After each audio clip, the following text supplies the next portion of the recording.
I'm joined here by Tor and Lisa. They are the co-writers of Senior Living. And this script came to us from my dear friend, John Cariani, who is also a dear friend of theirs and who has done a lot of work with them. So Tor and Lisa, would you be willing to share a little bit about how you met John and what sort of relationship that is? Yeah, John was introduced to us by a mutual friend named Cindy Rush. She's a casting director. And she just thought that our sensibilities would match up.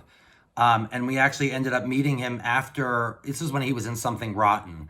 So we ended up meeting him after a performance, and he took us to the place right next door, and you have to walk up a bunch of stairs. And I was already kind of enamored of him from the show because he was so good in that show. And we get up there and he goes, well, I'm really glad Cindy introduced us, but I don't really write musicals, but we can just hang out and talk. We've been hanging out and talking for about 5 years now. Yeah, that's right. But we did end up working together, and we, of course, first read Almost Maine. And, we realized it originated at Portland Stage, and we were kind of blown away and vastly intimidated after we read that play. We said, wow, we think we're good musical theater writers, but we're not at his level. That's what we thought. It's just such a work of art. And he's like, no, you guys don't feel like that because you guys write great songs. I want to be at your level. And so we were like, really? Okay, that's nice. But it ended up to be this wonderful collaborative relationship. And we've been working on a couple of different pieces for the past, like Lisa said, about 5 years on and off. Yeah. So in Senior Living, there's music, but I wouldn't call it a musical. So can you speak a little bit to what that is for you? Well, the origination of the idea, the germ of the idea from the get-go was I was doing I guess you'd call it my one-woman event, because I don't want to call it a We don't say one-woman show because that sounds ugly. It's an event. It was an event. And we were doing it at a senior living it wasn't a nursing home. It was like in Florida, one of the big ones where they've got the golf carts rolling around and they've got the hired in, talent coming from all over the world. And so we were hired to do my show there. And Tor and I stepped on the most enormous stage you could imagine, and just he and I. Broadway size stage. My little ukulele and his piano, yeah. And there was probably 700 people in this room watching, and they were all at their tables, and the woman came out to introduce us, and she said, well, backstage before she introduced us. Before she introduced us, she goes, now I'm gonna introduce you guys and do the show, and then we're gonna serve cake after. And I said, no, they can eat their cake during the show. It's fine with me, it's fine. She goes, no. If we serve the cake before you end, then they will all leave. So they're here for the cake. And I was like, oh my God, what is happening? And then we had to go out and do the show. And it was crazy. And True story, by the way. And that was the start of this idea. Like, this is the most bizarre but wonderful but truthful moment. And it was that. And 2 years later, he wakes up one morning, he goes, Lisa, I just wrote 25 pages of a play. He goes, and it's like vignettes, kind of like Almost Maine, but it just came to me, and it's about, being of a certain age. And I was like, why don't you go ahead and write this play? I don't need to write a play. Yeah. This is true yours. Also true story. This is yours. And then the next morning I woke up and I wrote the entire monologue of it. Thank you so much for joining us. And now back to our host from Almost Maine. John, you were the one who suggested Senior Living to me. So I want to hear from the horse's mouth. What is it that made this show feel like a fit for Portland Stage? Well, I think you asked me a while back.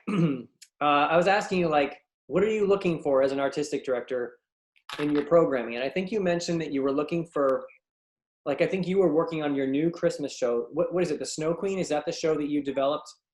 We did that a while ago, yeah. And that was to provide a counterpoint basically to Christmas Carol, right? Absolutely. And then you said to me, and we're looking for romantic comedies, and specifically romantic comedies that feature mature people or stories about mature people, like people over 60. And she said, do you have any interest in writing? I think you said, do you have any interest in writing a romantic comedy for older people? And I just kind of felt like, I don't really know. I don't dream on love stories between older people. That's not where I was. I wasn't there yet. I often feel like I don't write what I write what I know. So I usually write about 7 years behind myself. Does that make sense? That seems to be what I do. And then, you know, I started thinking about what you were talking about how, I think you said something about how older people, mature audiences, they're the people who have like time and money, and they're the people who go to the theater and go. But I think sometimes when you're, you know, audiences at the theater tend to be a little more mature, a little older.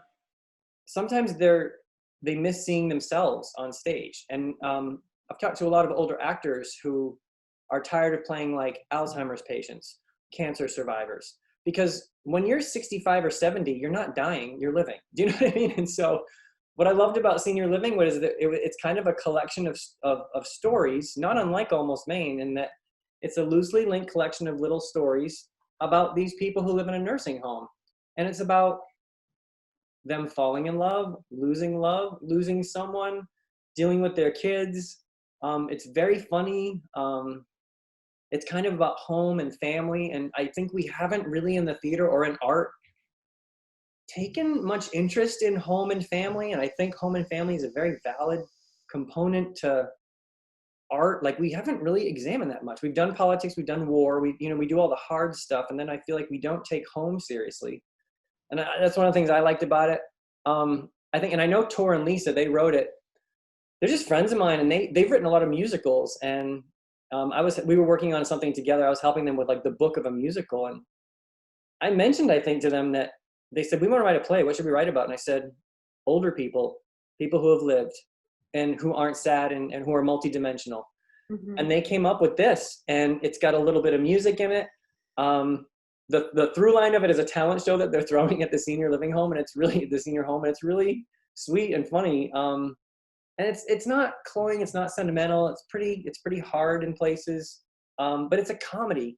It's funny, and it presents multi-dimension. It's like multi-dimensional representation of people we don't usually see represented dimensionally. Does that make sense? Like, I've been talking about that with rural people for a long time, but if you think about the older people, they just don't see themselves like the way they see themselves in real life. And that's what I loved about it. And and Tor has the best tagline for it. It's a comedy about dying to live. And I just love that, because that's how we should think about people who are older than we are. They're living.